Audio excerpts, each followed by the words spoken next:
जीजा मिस देने गाल होई गइल लाल करी दीदिया सवाल कुछ ना हुई परहेज कोई करी सिगरेट से डूबल पेट से सिगरेट से कि तहर दीदी के पटौनी चॉकलेट से तोहर दीदी के पटौनी चॉकलेट से चलो तोहके घुमाई दी बुलेट से हम ना जा चलो तोहके घुमाई दी बुलेट से तो फिल्म देख के आवे के तनी लेट से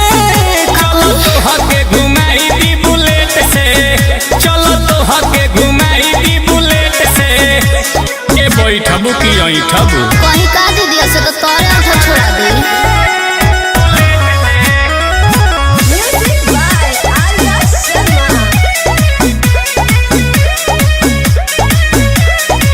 लगी न साले से काहे हटी न हाले से अरे रे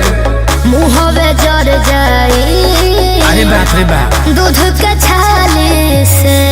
कि एगो हाथ से न बाजेला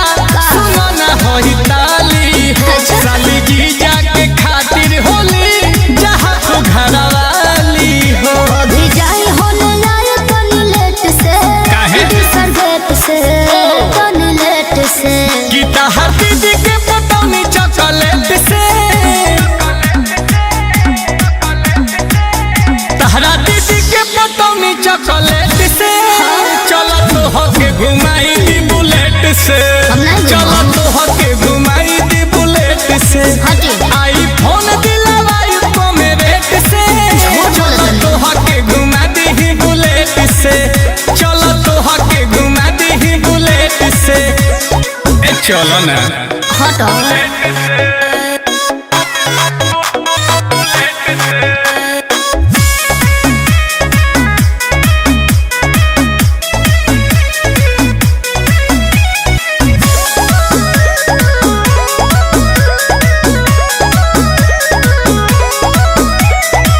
रहवा से जबर बा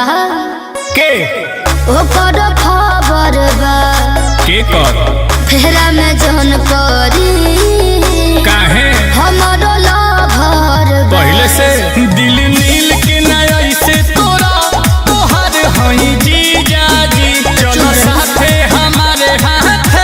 तू खाई ली हम पिज्जा जी आंसू दूर करी चमच प्लेट से